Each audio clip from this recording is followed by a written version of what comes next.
नमः सिद्धेभ्यः।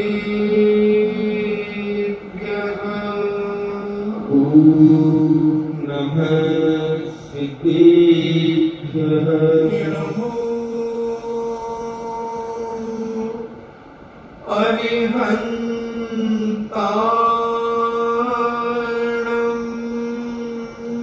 नमो अरिहन्ताणं।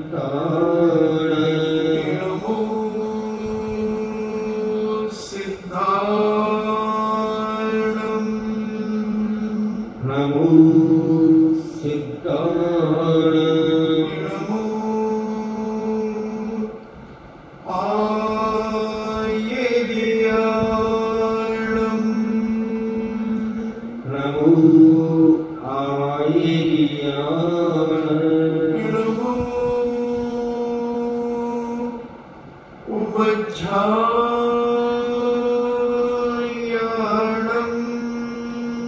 नमो उवज्झायाणं। नमो लोहे सव्यसागुणं।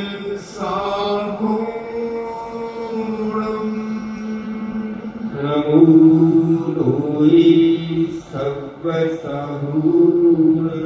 पंच परमेष्टि भगवान की जय। अहिंसामयी वीतराग विश्व धर्म की जय। देवादिदेव 1008 श्री आदिनाथ भगवान की जय। देवादिदेव 1008 चिंतामणि घोर उपसर्ग विजेता श्री पार्श्वनाथ भगवान की जय। देवादिदेव 1008 शासन नायक बाल ब्रह्मचारी भगवान महावीर स्वामी की जय। परम पूजनीय आचार्य श्रोमणि गुरुवर श्री कुंद कुंद महामुनिराज की जय। परम पूजनीय आचार्य श्रोमणि गुरुवर श्री विद्यासागर जी महामुनिराज की जय। परम पूजनीय निर्यापक श्रवण मुनि श्री सुधा सागर जी महाराज की जय। परम पूजनीय 3 करोड़ 9 करोड़ महामुनिराजों की जय। तपोदय अतिशय क्षेत्र की जय। परम पूज्य श्री गंभीर सागर जी महाराज की जय। स्वामी सागर। चर्चा चल रही है पूज्य मुनिराजों के 28 मूल गुणों की। अपन ने पंच महाव्रत 5 समितियां और शेष 6 आवश्यक इनकी चर्चा अपन ने सुनी। अब पंच इंद्रिय निरोध पूज्य मुनिराजों का जो हमारी 5 इंद्रियां हैं उसका वह निरोध करते हैं। स्पर्शन इंद्रिय, रसना इंद्रिय, घ्राण इंद्रिय, चक्षु इंद्रिय और कर्ण इंद्रिय, ये 5 इंद्रियां होती हैं। इन इंद्रियों के संबंध में अपनी इंद्रियों को संकुचित करना, अपनी इंद्रियों को अपने बस में करना, जैसे कछुआ होता है और कछुआ के 4 पैर 1 मुख, ये बाहर निकलते हैं, मगर जैसे वह खतरा देखता है संकुचित कर लेता है, अपने आप को उसी कवच के अंदर छुपा लेता है। ऐसे ही हमारे पूज्य मुनिराज जो स्पर्शन इंद्रिय के 8 वेद कहे हैं, उन स्पर्शों में किसी भी प्रकार का राग देश नहीं करता। वह श्रावक को उस संबंध में कोई चर्चा नहीं करते। एक घटना पढ़ी थी कहीं कि एक मुनिराज नगर में पधारे और श्रावकों में तो सच्चे साधुओं के प्रति भक्ति होती ही है। और जब उस नगर में मुनिराज पधारे, बहुत सारे श्रावक श्राविकाओं ने आहारचर्या के लिए लोग आगे आ गए, उनका परिवहन करने लगे। अब मुनिराज किसी एक ही घर में जाएंगे और मुनिराज का परिवहन एक सुकुल श्रावक के घर पर हो गया। श्रावक की इतनी भक्ति थी, नवदा भक्ति, और मुनिराज का आहार चल रहा था और श्रावक के आंगन में रत्नों की वर्षा होने लगी, शीतल पवन चलने लगी, पुष्प वृष्टि होने लगी, सुगंधित जल की वृष्टि होने लगी। उसका पड़ोसी देखता है, अरे ये तो मालामाल हो गया, इसके आंगन में रत्नों की वर्षा हो गई। कल अपन भी चौका लगाए, कल अपन भी मुनिराज को बुलाएंगे। और उसने भी कल परिवहन किया अनेक श्रावक श्राविकाओं के बीच में। क्या उसका पुण्य था कि पूज्य मुनिराज उस श्रावक के यहां परिवहन हो गया, जिस पड़ोसी के यहां कल रत्नों की वर्षा हुई थी, उन पड़ोसी के यहां पर, जिस पड़ोसी के यहां कल रत्नों की वर्षा हुई थी, यानी पूज्य मुनिराज स्वयं रत्नत्र लेकर के उसके घर पर आई थी, और उसके ही पड़ोसी के यहां पर पुनः परिवहन हो गया। वह तो भूला नहीं समाया, और पूज्य मुनिराज की नवदा भक्ति करके आहार देना शुरू कर दिया। आहार देते देते वह अपने आंगन को देखता है, आकाश में देखता है, फिर आंगन को देखता है, फिर आकाश को देखता है। और कुछ समय के बाद आहारचर्या तो करा रहा था, मगर दृष्टि आंगन पर थी। और उसने आओ देखा ना खाओ, खीर लाकर के गरम गरम खीर थी और पूज्य मुनिराज की अंजलि में दे दी। इतनी खीर गरम थी कि मुनिराज सहन न कर सके और वो बैठ गए। वह श्रावक कहता है, महाराज थोड़ी देर और खड़े रहते, देवता आता ही होगा रत्न बरसाने के लिए। मगर मुनिराज मंद मंद मुस्कान के साथ अपनी शुद्धि करते हैं, मगर स्पर्शन इंद्रिय के कारण, उष्णता के कारण हाथों में फफोले पड़ गए। मगर पूज्य मुनिराज ने एक शब्द भी उस श्रावक को अपशब्द नहीं कहा।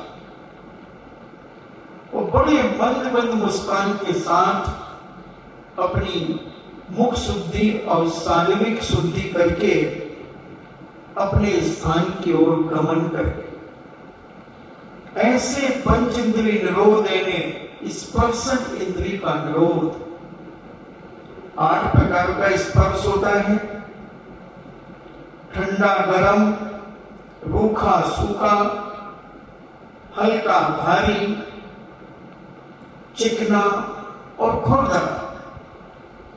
कैसी भी जमीन मिल जाए, भूशयन, हमारे पूज्य मुनिराज भूशयन करते हैं। मगर आपने भूशयन बंद करा दिया, क्योंकि आपने अपने संतशालाओं में संगमरमर लगा दिया या ओटा स्टोन लगा दिया। तो वर्तमान में शरीर की शक्ति की हीनता के कारण हमारे बहुत से पूज्य मुनिराज भूशयन करना चाहते हैं मगर नहीं कर पाते। पहले संतशालाएं हुआ करती थी, वह कच्ची मिट्टी से बनी होती थी या सैंडस्टोन जिसे आप कहते हैं, ये पत्थर लगा होता था। बताते ये पत्थर के ऊपर बैठने से भी कोई नुकसान नहीं, सोने से भी कोई नुकसान नहीं। तो ये सारी की सारी चीजें, पहले चूने के मकान होते थे, चूने की कमरे होते थे, चूने की जमीन होती थी, तो उस पर पूज्य मुनिराज शहरों में रहते थे तो भी शयन कर लेते थे, और जंगलों में तो पहाड़ियों के ऊपर, पत्थरों के ऊपर, गुफाओं में शयन करते थे। तो स्पर्शन इंद्रिय का कोई ऐसा भेद नहीं करते थे। पाटा भी जैसा मिल गया तो ठीक, तो भूशयन, स्पर्शन इंद्रिय को जीतने के लिए भूशयन यानी जमीन पर सोना। बहुत सारे लोग पुराने मकानों में अभी भी, अब तो नहीं सोते होंगे, पहले गर्मी में जमीन के ऊपर सो जाते थे। आंगन में पट्टियां लगी थी, कमरों में पट्टियां थी, उनके ऊपर सो जाते थे। या पहले वो सीमेंटेड फर्श होता था, उसमें लाल कलर की धाव मिला करके फर्श होता था, उस फर्श के ऊपर भी सोते थे, बहुत ठंडा होता था। तो आज भूशयन छूट गया, फिर भी बहुत सारे साधक जो वाकई में मोक्ष मार्ग की ओर बढ़ रहे हैं, वो आज भी पाटे के ऊपर, क्योंकि पूज्य बटकेल स्वामी ने मूलाचार्य ग्रंथराज के अंदर कहा कि अगर भूशयन नहीं तो काष्ठ फलक, यानी काष्ठ का पाटा, या फिर तृण, जो चावल की घास होती है, उस घास का प्रयोग कर सकते हैं। अपनी अपनी शक्ति के अनुसार शीत को जीतना। तो ऐसे अनेक अनेक प्रकार से रसना इंद्रिय को जीतना। एक घटना और आती है शास्त्रों में कि एक सेठ चटानी या राजा रानी अपने महल में बैठे हुए थे, और पूज्य मुनिराज, क्योंकि पहले मुनिराज आंगन तक चले जाते थे और अपना शरीर दिखा करके बिजली की तरह वापस आ जाते थे। अगर श्रावक परिवहन कर ले तो ठीक, और नहीं करे तो आगे चले जाते थे। वहां तक चले जाते थे जहां तक परिवार में आने जाने वालों की कोई रोक टोक नहीं होती। पहले के मकान जो बनते थे उनमें चौक हुआ करता था, दरवाजे से आते थे चौक होता था, चौक के बाद फिर कमरे आदि होते थे, तो चौक तक चले जाते थे। तो ऐसे ही एक महल में कहो, एक मकान में कहो, कुछ मुनिराज गए, और सेठ ने कहा महाराज आगे परिवहन करो। परिवहन हो गया, मगर सेठानी कहो या रानी कहो, वह नहीं चाहती थी कि इस समय मैं मुनिराज को आहार दूं। और सेठ जी के कहने पर बाध्य होकर के उसने हाथ दिया, तो उसने कड़वी तुमड़ी यानी कड़वी लौकी का आहार दे दिया। मुनिराज किसी भी प्रकार से उस श्रावक श्राविकाओं से कुछ नहीं कहा, और उस कड़वी लौकी का भोजन उन्होंने ग्रहण कर लिया। इन्हें रसना इंद्रिय को इतना बस में किया, आप तो कड़वी चीज की गंध देख करके ही आपके चेहरे पर मलिनता आ जाती है। नीम की निमोनी के गंध अगर नाक में आ जाए तो आपको मलिनता आ जाती है। नीम का अगर जूस पीना पड़े तो और ज्यादा मलिनता आ जाती है। करेले का जूस देखते ही कड़वा दिखता है, दिखने से ही कड़वा हो जाता है, नाक में कड़वाहट चली जाती है। फिर भी मुनिराज ने कड़वी तुमड़ी, लौकी कहो, तुमड़ी कहो, तुमा कहो, वह ग्रहण कर लिया। सुगंध दुर्गंध में मुनिराज कोई भेद नहीं रखते, कहते ये तो सब पुद्गल की पर्याय है। क्या सुगंध और क्या दुर्गंध। एक कथा आती है हमारे यहां पर कि दो सहेलियां थी, एक धीवर की बिटिया थी और एक बागवान की बिटिया थी। दोनों बचपन से एक स्कूल में पढ़ा करती थी, एक साथ पढ़ती थी।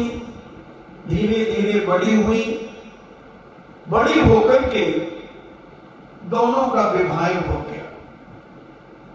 दोनों अपने अपने ससुराल चली गई।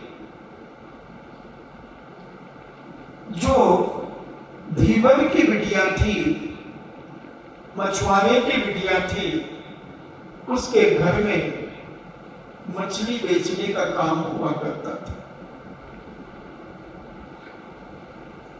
न जाने कैसी स्थिति बनी एक दिन, और उसके गांव में उसकी मछली नहीं बिकी। वो सोचती है चलो अपन अपनी सहेली के गांव चलते हैं, उसके गांव में बेच करके आ जाए। और वह बेचने गई, बिक तो गई मगर रात बहुत हो गई। रास्ते में उसकी सहेली के पतिदेव उसे मिल गए। उन्होंने कहा अरे यहां कैसे? बोले यहां पर मैं अपना माल बेचने आई थी। बिक गया? हाँ। मगर अब इतनी बात को तुम 4-5 मील कैसे जाओगी? आज तो हमारे घर पे ही रुको और हम तुम्हारे घर पर अपने एक नौकर को भेज देते हैं। वह नौकर सूचना कर देगा कि आप निश्चिंत रहें, आपकी धर्मपत्नी जी अपनी सहेली के घर पे रुक गई। उसने कहा ठीक है जीजा जी, जैसे आप कहो।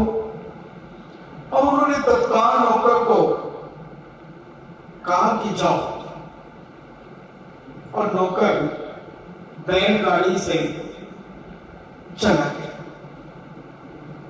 और यहां जब उसकी सहेली को मालूम चला कि मेरी सहेली आ गई है, तो वो तो पूरी नहीं समाई, आनंद से भर गई।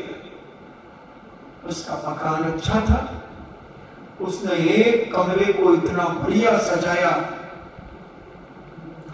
अच्छे फूल पत्तियां लगाई, गुलाब की पत्तियां सजाई, चंपा और चमेली के फूल सजाए, सब कुछ सजा करके सुगंधित कर दिया वह कमरा, वह कोठा। और जब उसे नहला धुला करके भोजन करा करके वार्तालाप करते करते कहा अब तुम शयन करो, थक गई होगी, और उसे वह कमरे में ले गए और कहा कि रात को तुम यहां सो, अंदर से बंद कर लेना, और तुम कहो तो मैं तुम्हारे साथ सो जाऊं। बोले नहीं, मैं सो जाऊं। और जब कोई घर पे मेहमान आता है तो अपन उन्हें व्यवस्थित करने के बाद एकदम नहीं सोते, थोड़ा सा विचार करते हैं। तो दोनों पति पत्नी विचार कर रहे हैं, क्या पता नई जगह है, नींद आ रही है कि नहीं आ रही है, और कोई ना कोई करवट लेने की खटपट आवाज आ रही थी। बड़े सुगंधित फूल लगाए गए थे, चंपा और चमेली के, रात रानी के, बेला और गुलाब के, बड़े सुगंधित सुगंधित फूलों को उसने गुलदस्ते बना करके भी रखे थे। पलंग के चारों तरफ उनकी लड़ियां लटकाई थी, बहुत सुंदर, क्योंकि सहेली आई थी बचपन की। उसने पूरी ताकत लगा दी उसे अपने घर में मान और सम्मान देने की। मगर ये दुर्भागन, इसको नींद नहीं आती थी, बहुत दुखी हो गई। क्या करे, क्या करे? और जब उसने देखा कि 10 बज गए और अभी तक नींद नहीं आई, क्योंकि सज्जन पुरुष 10 के पहले सो ही जाते हैं, और जब देखा तो उसने धीरे से दरवाजा खटखटाया और कहा, बहन नींद नहीं आ रही है? बोली, नहीं बहन, नींद बिल्कुल भी नहीं आ रही है। क्यों? बोले, ये मुझे जो चारों तरफ ये बदबू, जो इसकी बदबू आ रही है, मेरा सिर फटा जा रहा है, मुझे नींद नहीं आ रही। अच्छा, हाँ, तो तुम कैसे सोती हो? तुम कैसे सोती हो? कहां सोती हो? अपने घर पे? मैं कैसे सोती हूँ? तुझे क्या करना?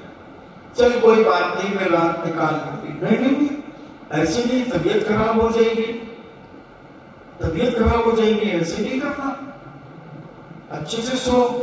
एक काम करेगी, मेरा जो मछली मारने का जाल है ना, वो ला करके दे, और मैं इसी बरामदे में बाहर इस कमरे के उस तरफ सुनसान जगह में सो जाऊंगी, मुझे बहुत जल्दी नींद आ जाएगी। तो कमरे में नहीं सोगी? नहीं। और उसने जाल मंगाया जो महान बदबू से भरा था, और उसको जाल ला करके उसके नौकर ने दिया, और उसने बरामदे में जाल को थोड़ा सा फैलाया, और उसी पे लुढ़कते ही उसे नींद आई, उसे नींद आई। सहेली सोचती है कि लोग हजारों रुपए खर्च करते हैं, हमसे फूल ले जाते हैं, गुलदस्ते बनवाते हैं, मालाएं बनवाते हैं, अपने अच्छे लोगों के लिए मालाएं पहनाते हैं, गुलदस्ते देते हैं, उनके बैठने के स्थान पर गुलदस्ते सजाते हैं, मगर मेरी सहेली उल्टा क्यों चल रही है? इसे सुगंधी अच्छी नहीं लग रही है, सुगंधी को ये दुर्गंधी कह रही है, और मैं सुगंधी को सुगंधी कह रही हूं, और ये दुर्गंधी को सुगंधी कह रही है, और सुगंधी को दुर्गंधी कह रही है। सोच में पड़ गई। हमारे पूज्य मुनिराज ऐसे ही सुगंध और दुर्गंध में कोई भेद नहीं करते, उसमें समता परिणाम करते हैं अपने मन वचन कार्य से। उनकी नाक में घृणापन नहीं आएगा दुर्गंध को देखकर, सूंघकर, और सुगंधी को सूंघकर उन्हें राग नहीं आएगा। राग द्वेष से परे होकर के अपनी घ्राण इंद्री को विजय करते हैं। ऐसे हमारे पूज्य मुनिराज अपनी एक एक इंद्री को अपने बस में कर लेते हैं, अपने अंदर इतनी साधना कर लेते हैं कि कितनी भी दुर्गंध का जस उनके सामने प्रकट हो जाए, भीभत्स से भीभत्स स्थान पर से निकल जाए, तो भी उनके मन वचन काया में घृणा पैदा नहीं होती। ये कही जाती है घ्राण इंद्रिय विजय। एक तो विवश कह दिया, और दूसरा कहो बड़े बड़े सुंदर बगीचे, बड़े बड़े सुंदर फूलों के गमले, गुलदस्ते, उन सबको देख करके मन में कोई राग भाव नहीं आता, कोई बुदबुदी नहीं आती। ठीक है, एक इंद्रिय जीव है, वनस्पति काय है, वनस्पति कायक है, सब देखते हुए भी, उसकी सुगंधी नासिका में जाते हुए भी सूंघने का भाव नहीं होता। खुशबू तो जाएगी, मगर उससे प्रभावित होने का परिणाम नहीं बनता, उससे रागान्वित होने का भाव नहीं आता। हाँ, बहुत अच्छा, नहीं। ऐसे अपने जीवन में पूज्य मुनिराज अपनी साधना को बढ़ाते चले जाते। पंच इंद्रिय निरोध बहुत कठिन है, बहुत कठिन, मगर जो सच्चा साधक होता है वह इसको बिजी हो जाता है, जीत जाता है, परास्त कर देता है उन सबको और अपने आप में समता में बैठ जाता है, कायो शरीर में लीन हो जाता है और इन सारी पुद्गल की पर्यायों को बिना राग देश किए हुए सारा का सारा दृश्य देखते हुए, नासिका में जाते हुए, रसना को ग्रहण करते हुए भी आनंद नहीं लेते। भोजन कैसा भी हो, ऐसे समता परिणाम स्पर्शन इंद्रिय हुई, रसना इंद्रिय हुई, घ्राण इंद्रिय हुई, चक्षु इंद्रिय, 5 प्रकार के रंग, इनमें आकर्षित नहीं होना, इन रंगों से, इन रूप से प्रभावित नहीं होना। कितनी भी सर्वांग सुंदर बहु बेटियां आ जाएं, कितने भी आभूषण से युक्त होकर के बैठ जाएं, वस्त्राभूषण से विभूषित हो जाएं, तो भी वह एक समता परिणाम रख करके अपनी चक्षु इंद्रियों का प्रयोग करते हैं। जिनके अंदर वैराग्य है, जिनके अंदर त्याग है, जिनके अंदर संयम है, जिनके अंदर ब्रह्मचर्य की साधना है, वह सामान्य दृष्टि से देखते चले जाते हैं, कोई भेद नहीं करते, जवान बूढ़े में कोई भेद नहीं करते, छोटे बड़े में कोई भेद नहीं करते, सुंदर असुंदर में कोई भेद नहीं करते। मात्र एक जानते हैं कि ये सब क्या है। मैं किसे अच्छा कह दूं, किसे बुरा कह दूं, ये तो चमड़ी है, चमड़ी के अंदर क्या है, वही है सब, हाड़ मांस खून मज्जा हड्डी, ये 7 धातु से भरा हुआ पिटारा है, पिटारा है। मल ही तो भरा है इसके अंदर, मूत्र ही तो भरा है इसके अंदर, मैं क्यों इससे रागान्वित हूं, मैं क्यों राग से भरूं। ऐसा परिणाम पूज्य मुनिराज अपने जीवन में किया करते हैं।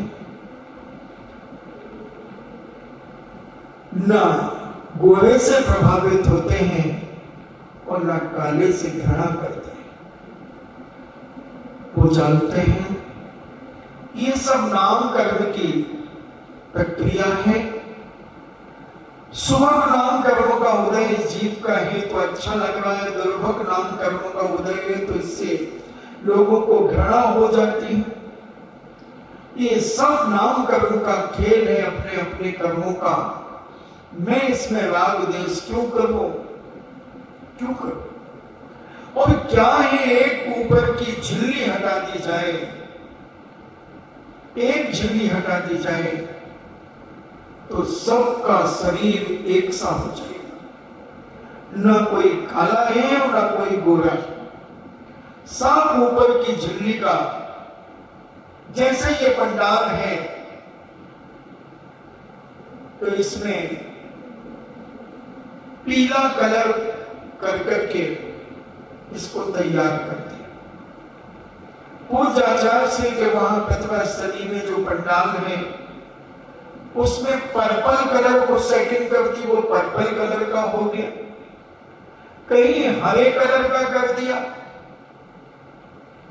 तो ऐसे ये पंडाल तो एक सा है, वही लोहा, वही लकड़ी, वही थर्माकोल, वही लाइट, सब कुछ है, मात्र एक रंग का भेद। उस रंग के भेद से आकर्षण बन जाता है। ऐसे मकान ले लो, मकान में वही ईंट, वही गारा, वही मसाला, वही पत्थर, वही सीमेंट, वही रेत का मसाला लगा करके बना दिया। अब कलर की सेटिंग करना, जो कलर आकर्षित कर देता है, मगर कलर छुड़ा करके हटा करके देखा जाए तो वही सीमेंट का पलस्तर है, चाहे वो राजमहल हो और चाहे एक साधारण मकान हो। ऐसा निर्णय करते हैं पूज्य मुनिराज, अपनी चक्षु इंद्री के माध्यम से विचार करते हैं कि हे भगवान, कैसी हमारी चक्षु इंद्री कि हम रूप देख करके आकर्षित हो जाते हैं, हम रूप देख करके घृणा से भर जाते हैं। इसमें दोनों में वो अपनी समता भाव रख करके और अपने जीवन को सदमार्ग में लगाते हुए, चक्षु इंद्री का निरोध करते हुए, राग देश से रहित होते हुए अपनी चर्या, अपना जीवन यापन करते चले जाते हैं, साधना में व्रत होते। उसी प्रकार कर्ण इंद्री के विषय में कानों से क्या सुनना क्या नहीं सुनना, उसमें राग देश नहीं करते। कितनी भी रागान्वित गाने बज रहे हो, उनसे भी रागान्वित नहीं होते। कितने भी वैराग के गाने बज रहे हो, उनमें भी समता रखते हैं, क्योंकि वैराग्य तो उन्हें आ ही गया। वैराग्य से तो ओतप्रोत वो पहले से ही हो गए। और ये कर्णेंद्रियों के विषय में जो व्यक्ति फंस जाता है, एक गंधर्व सेना नाम की एक राजकुमारी थी, जिसके माता पिता का गंधर्व और गंधर्ववती मान ले माता पिता का नाम। और वो गंधर्व सेना बचपन से ही संगीत की बड़ी प्रेमी थी। संगीत में उसे बड़ा आनंद आता था। जैसे जैसे वह जवान हुई, उसके मन में भाव आया कि मैं अपना पाणी ग्रहण उस राजकुमार के साथ करूंगी जो राजकुमार मुझे संगीत विद्या में परास्त कर दे। पिताजी से कहा, पिताजी मैंने एक विचार अपने मन में लाई हूं। आपने कई बार मुझसे पाणी ग्रहण की बात की और मैंने उसे ठुकरा दिया, मगर मैं आपसे आज कहना चाहती हूं, ठीक है आप माता पिता हैं, आपका कर्तव्य है मेरा पाणी ग्रहण करना। तो मैंने भी सोचा है अपने जीवन में कि अगर मुझे जो भी संगीत विद्या में परास कर देगा मैं उससे पाणी ग्रहण करूं। पिताजी ने कहा ठीक है। चारों तरफ घोषणाएं हो गई,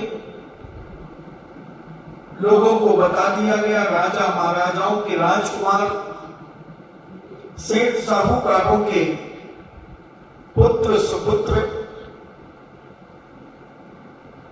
आदि आदि युवा जो संगीत में अपने आप को निपुण मानते थे, वो सारे के सारे अपने वीणा गिटार लेकर के आ गए और राजकुमारी जैसे ही मंच पर बैठती और एक एक राजकुमार अपना अपना वाद्य लेकर के उसके सामने बजाने का ही प्रयास करता तो राजकुमारी उसे फेल कर देती। तुम्हें भी बीड़ा ही पकड़ना नहीं आता, और वाकई में नहीं आता। कई लोग होते हैं बजाने, बहुत सारे लोग हारमोनियम करते रहते हैं, उससे क्या फर्क पड़ता है?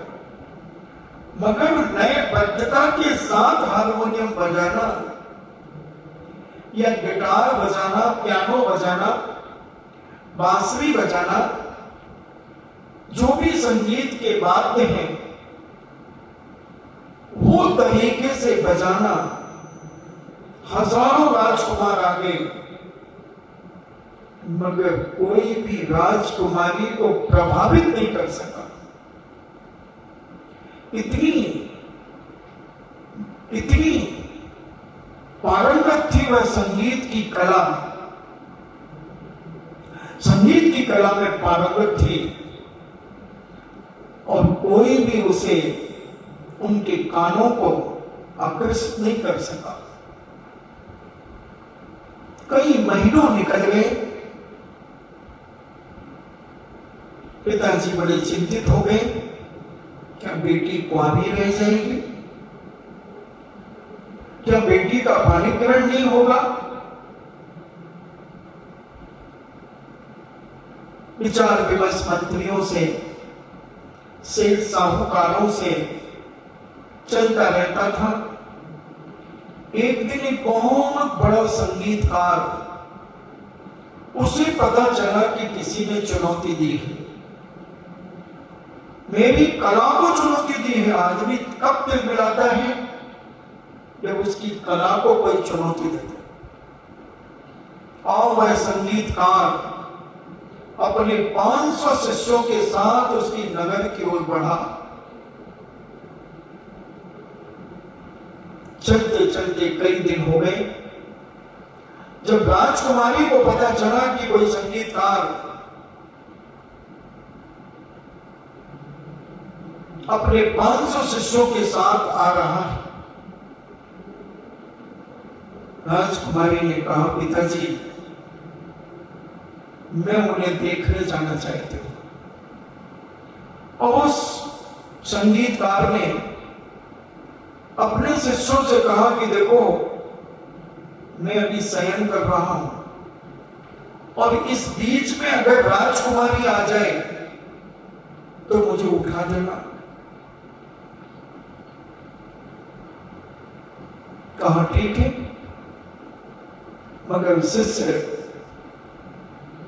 मस्तियों में मस्त हो गए, खेलने कूदने में आनंदित होने लगे और वह संगीतकार अनेक प्रकार की वीणाएं आदि रख करके अपने चारों तरफ रख करके सो रहा था। मगर उसकी सोने की मुद्रा देखकर गंधर्व सेना घृणा से भर गई,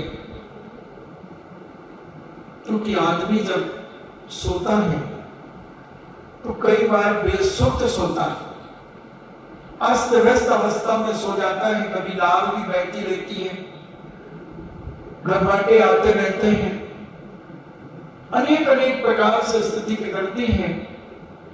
और वह देखकर घृणित हो गई और कहती है कोई संगीतकार, और वापिस लौट। जब उस उसकी निद्रा खुली तो उसने अपने शिष्यों से पूछा कि इस राजा की राजकुमारी के यहां पर आई थी? बोले पता नहीं। उसने कहा कि वो जरूर आई होगी मेरा नाम सुन करके। अब वो चली गई और मेरी सोने की अवस्था देखकर हो सकता है वह घृणित हो गई, घृणा से भर गई हो। फिर भी कोई बात नहीं, वो तैयार होकर के नहा धोकर के उस राज्य में जाता है और राजा से निवेदन करता है कि राजन, मैं एक संगीतकार हूं और आपकी बेटी को मैं संगीत में परास्त कर सकता हूं, अगर आपकी आज्ञा हो तो। मगर बेटी उससे घृणित हो गई थी तो उसने कहा कि नहीं पिताजी, मैं कोई चर्चा नहीं करूं।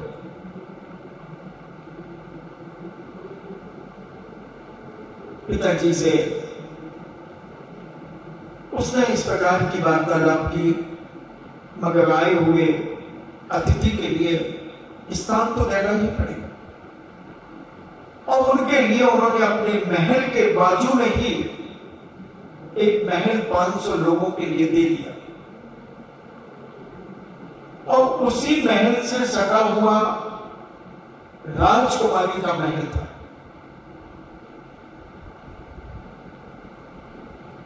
संगीतकारों का कोई भरोसा नहीं कि वो किस समय अपना अभ्यास शुरू करते।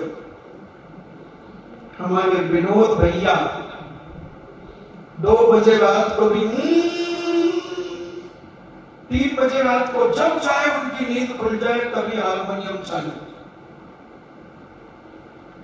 कई बार वो पूछते थे, महाराज जी आपको कोई परेशानी तो नहीं होती? हम कहते हमें पता ही नहीं चलता कि कहां क्या हो रहा है। तो वह संगीतकार का अभ्यास करने का कोई समय नहीं होता और जितना सन्नाटा रहेगा उनको आनंद उसमें और आता है। विनोद भैया क्षेत्रों पे क्यों रुक जाते हैं? मानवगढ़ के किले पे क्यों रुक जाते हैं? बिजौलिया में 2 साल पहले लगातार रुक के चले गए। इतनी शांति। अब उनके हारमोनियम के बस तो जो बजाने वाले होते हैं तो वह भी उस्ताद तो था ही। उसने 2 बजे रात को उठकर और जो सुर लहरी खींची उसकी आवाज सुनकर के गंधर्व सेना उड़ गई। उसे नहीं मालूम कि ये कौन है। इधर भाग रही उधर भाग रही महल में कि आवाज कहां से आ रही।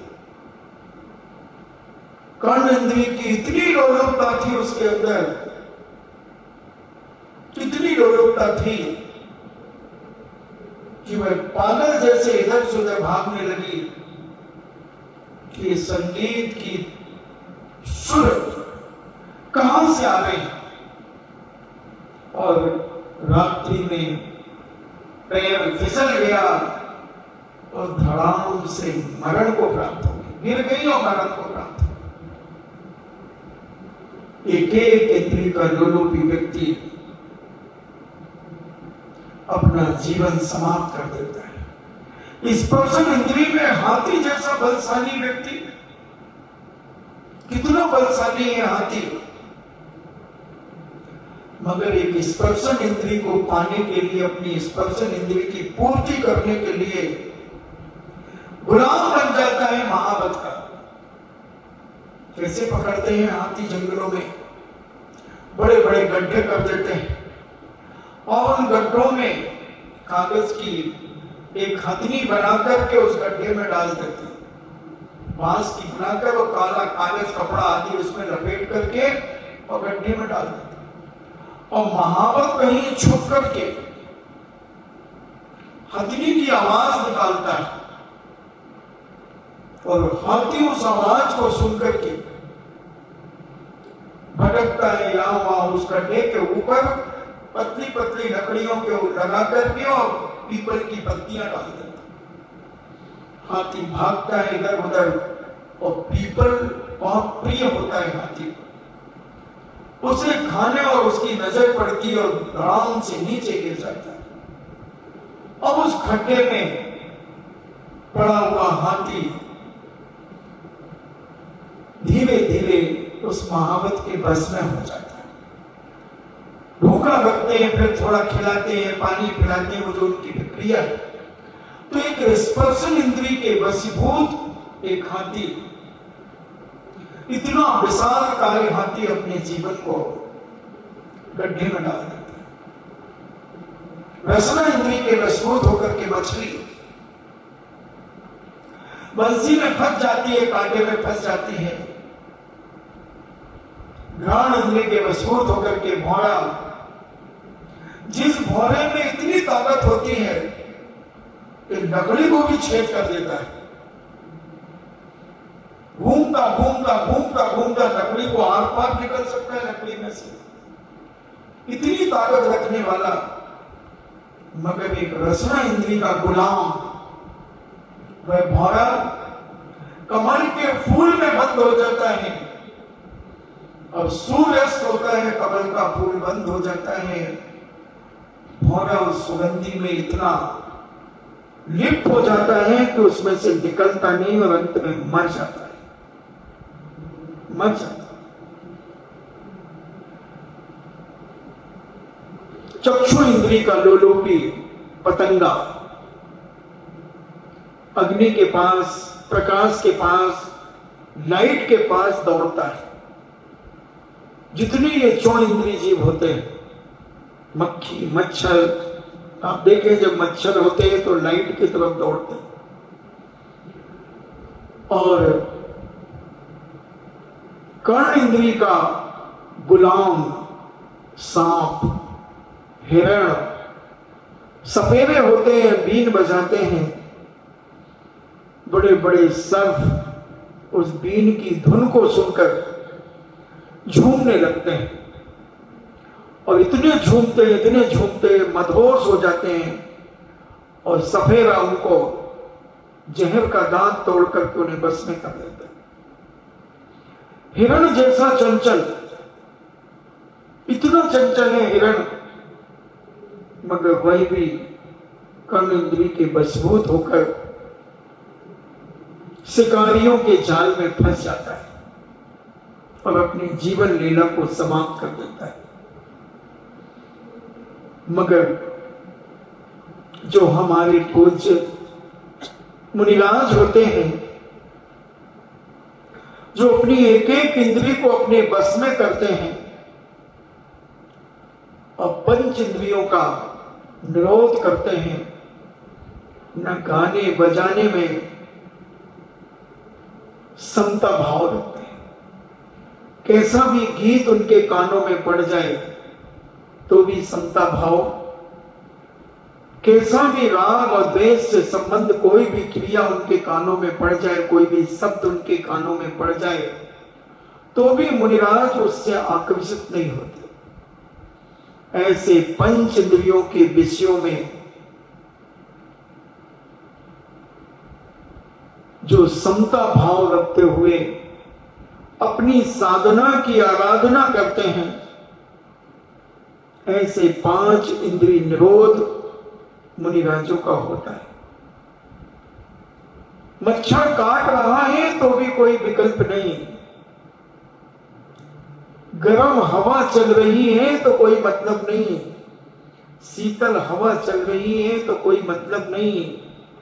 4-4 महीने पहाड़ियों पर गर्मी में और सर्दियों में पूज्य मुनिराज बैठे रहते हैं, जिनका पंच इंद्रिय निरोध होता है। सूर्य की किरणें तप रही हैं, 12,000 किरणें सूर्य से निकलती हैं और मुनिराज भीषण गर्मी में अष्टानिका से अष्टानिका तक उस पहाड़ी के ऊपर बैठ करके सूर्य के तरफ मुख करके ध्यानस्थ हो जाते। जैसे जैसे सूर्य घूमता है वैसे वैसे मुनिराज घूमते चले जाते हैं। पीठ और पेट ऐसे हो जाते हैं, चिपक जाते हैं, मगर फिर भी चेहरे पर समता भाव। बर्फ से ढक जाते हैं शीत में, फिर भी समता भाव। ऐसे मुनिराज कब मिले हैं, कब मिले हैं ऐसे मुनिराज। ऐसे पंच इंद्रिय निरोध मुनिराज किया करते हैं। पूज्याचार्य श्री को देखा कि इतने मच्छर में काटा, इतना मच्छर शरीर के ऊपर बैठ गए कि आचार्य श्री नहीं दिख रहे कि यहां कोई बैठा है, मगर हिले नहीं, हिले नहीं, मच्छर काट रहे हैं। अपन 22 परिसरों के बारे में भी सुनने का प्रयास करें कि 22 परिसर क्या होते हैं मुनिराज के। उस समय में मैं बताऊंगा। अभी इंद्रिय पंच इंद्रिय निरोध की चर्चा चल रही है, और ऐसे पंच इंद्रिय निरोध पूज्य मुनिराज अपनी साधना में आगे बढ़ते हुए, बढ़ाते हुए समता भाव में लीन रहते हैं। तो 5 महाव्रत, 5 समिति, 6 आवश्यक और पंच इंद्रिय निरोध, ये अपन ने 21 महाव्रतों को समझा, 21 मूल गुणों को समझा। अब शेष 7 गुणों और रहते हैं। अब का समय हो रहा है, इन 7 गुणों को अपन कल समझने का प्रयास करेंगे, जानने का प्रयास करेंगे। एक उदाहरण और स्पर्शन इंद्रिय का देकर अपनी बात को समाप्त करूंगा। एक राजा प्रतिदिन गुलाब के फूलों की सैया पर सोया करता था, और उनकी दासी प्रतिदिन नए नए गुलाब के फूलों की पत्तियां इकट्ठी करती, रंग बिरंगे, कभी काला गुलाब, सफेद गुलाब, गुलाबी गुलाब, लाल गुलाब, ऐसे गुलाबों की पत्तियों से विभिन्न विभिन्न डिजाइनों में उस शयन करने की सैया को सजाया करती थी। और सजी हुई सैया पर राजा साहब आकर के विश्राम किया करते थे। वर्षों हो गए दासी को यह कार्य करते हुए। एक दिन उसका मन ललचा गया, सोचती है जीवन तो निकल गया राजा साहब की सैया सजाते सजाते, क्या 5 मिनट मैं भी सोकर के देखूं कि सैया का आनंद क्या है। उसके मन में भाव आया। उसने कहा कि राजा साहब तो रात्रि में 10 बजे आते हैं और मैं 8 बजे सैया तैयार कर देती हूं, 5 मिनट लेट करके मैं देख लेती हूं। और वह बेचारी भोली सैया सजा करके 5 मिनट के लिए लेटी थी, वो अपनी इच्छा के अनुसार। बताते हैं कोमल सैया में नींद बहुत गहरी आ जाती है। इसलिए हमारे साधु काष्ठ फलक के ऊपर शयन करते हैं, कठोर पटिये के ऊपर शयन करते हैं, भूमि के ऊपर शयन करते हैं कि हम निद्रा में इतनी गाढ़ निद्रा ना आ जाए कि हम अपनी साधना आराधना भूल जाए। और वह दासी कहो सो गई। अब उस बेचारी को पता नहीं चला कि रात्रि के 10 कब बज गए।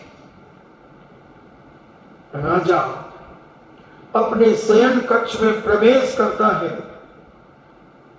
तो देखता है कि दासी, इसकी इतनी औकात, मेरे टुकड़ों पर पलने वाली मेरी सैया पर शयन कर रही है। और इतना क्रोधित हो गया राजा कि हंटर उठा करके उसने दासी के ऊपर एक हंटर दिया।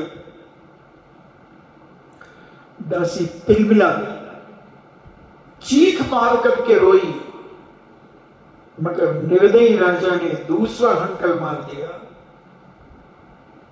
दासी का रोना बंद हो गया। चीख तो निकली मगर रोना बंद हो गया। तीसरा हंटर राजा ने मारा, चीख रुक गई। चौथा हंटर राजा ने मारा, चमड़ी उधड़ गई है उस हंटर से। राजाओं के हंटर उसके चेहरे पर एक मंद मंद मुस्कान आ गई। पांचवा हंटर पड़ा, हंस पड़ी, प्रसन्न हो गई। और मारो राजन, और मारो।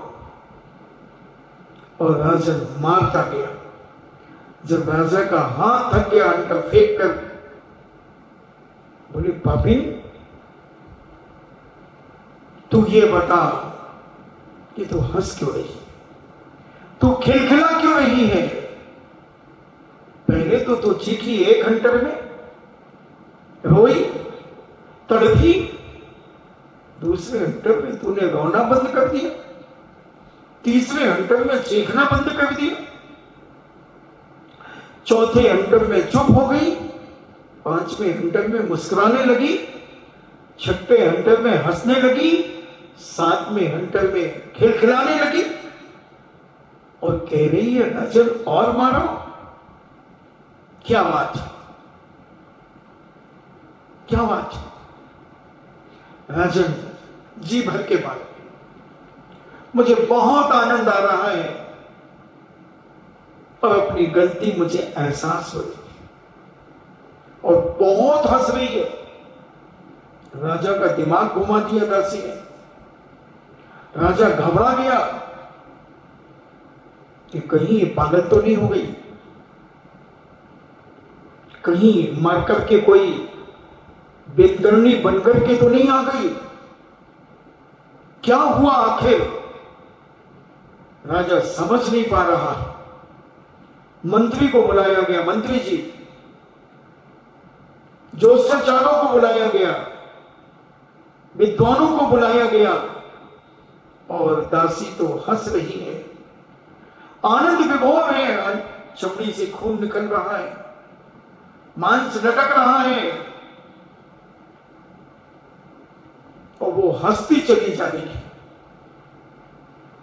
राजा घबरा गया कि कहीं कोई देवी प्रकोप तो नहीं हो गया हमारे यहां पर। जब मंत्री ने, बुद्धि सागर मंत्री ने अपनी बुद्धि के बल पर उस दासी से पूछा कि हे देवी, तुम क्यों हंस रही हो? किसी को हंटर पड़ता है, वह रोता है, चीखता चिल्लाता है, तुम क्यों हंस रही हो? कारण बताओ। दासी कहती और मारो, और मारो, मुझे आनंद आ रहा है। सभी लोगों के समझाने के बाद दासी कहती है, मैंने अपना प्रायश्चित पूरा कर लिया, मैं इसलिए हंस रही हूं, राजा का क्या होगा? 5 मिनट फूलों की सैया पर सोने का जब दंड, कर्म का फल इतना मिला, एक स्पर्शन इंद्री का आनंद लेने में मैं अपनी इच्छा से 5 मिनट के लिए सोई थी, नींद लग गई, ये तो कर्म का उदय था, मगर 5 मिनट जो सोई उसका ये परिणाम मैंने तो इसी भाव में कर्म किया और इसी भाव में भोग लिया। मैं इसलिए हंस रही हूं कि मेरे राजा का क्या हो। राजा बरसों से सो रहे हैं, इतने जीवों की हिंसा करते हुए सो रहे हैं, इतनी स्पर्शन इंद्रिय की लोलुपता इनके अंदर है। राजा यह बात सुनकर के कांप गया। क्या कह रही हूं? इसका प्रायश्चित होगा, इसका करबंद होगा। हाँ राजन, उसी कर्म का फल मैंने भोगा है जो 5 मिनट मैंने सैया पर सोई हूं। तुम्हारे हिसाब से 2 घंटे सोई, मगर मैं अपने हिसाब से 5 मिनट सोई हूं। राजा उस दासी के चरणों में गिर गया और कहता है, तुम मेरी गुरानी हो, तुम मेरी गुरानी हो, तुम मेरी गुरु हो। आज तुमने मेरी आंखों को खोल दिया कि मुझे स्पर्शन इंद्रिय की लोलुपता, स्पर्शन इंद्रिय की गिद्धता मुझे अपने जीवन में नहीं होना चाहिए थी। मैं राजा था तो इसका यह मतलब नहीं कि मैं अत्याचार वाली थी अपनी जिंदगी जीऊं। और तुमने जो मुझे आज आंखें दी, तुमने जो मुझे बुद्धि दी, आज से तुम मेरी बहन हो। और चरण छुए उसने तत्काल राजवैद्यों को बुलाकर उस दासी का इलाज कराना शुरू कर दिया। और जब वह स्वस्थ हुई, राजा ने उसे हमेशा अपने गुरु की दृष्टि से देखा और सीख ली कि आज के बाद मैं कभी फूलों की सैया पर नहीं सोऊंगा। मैं एक साधारण फलक के ऊपर विश्राम करूंगा। तो जब एक इंद्रियों की लोलुपता हमारे अंदर से जब समाप्त हो जाती है, एक तृष्णा, एक राग हमारे अंदर से जब समाप्त हो जाता है, तो आदमी वैराग्य को प्राप्त होना शुरू कर देता है। तो ऐसे हमारे पूज्य मुनिराज अपनी एक एक इंद्रियों को जीतते चले जाते हैं। समता भाव उन इंद्रियों के प्रति रखते चले जाते हैं, ना उनके प्रति राग करते हैं, ना द्वेष करते हैं। ऐसे पंच इंद्रिय विजयी हमारे पूज्य मुनिराज अपनी साधना में रत होते हुए, अपने परिणामों को विशुद्ध करते हुए गुरुस्थान को आगे बढ़ाते हैं। इन्हीं मंगल भावना के साथ जिनवाणी स्तुति। जिन वाणी के ज्ञान से सूझ लोकालोक, सो वाणी मस्तक रखूं सदा देत हूँ धोख। हे जिन वाणी भारती, तो जपो दिन रेन, जो तेरो शरणागहि, सो पावे सुख चैन। देव भजो अरिहंत को, गुरु सेवा निर्ग्रंथ। दया धर्म पालो सदा, यही मोक्ष का पंथ। 9 बार नमोकार।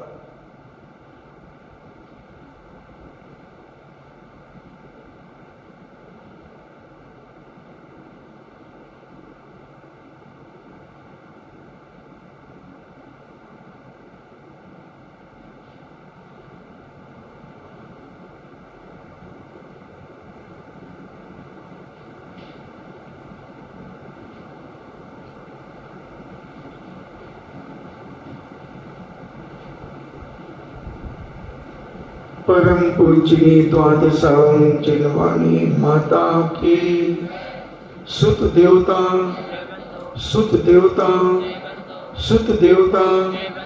जैनम जेतु शासनम, जैनम जेतु शासनम, जैनम जेतु शासनम।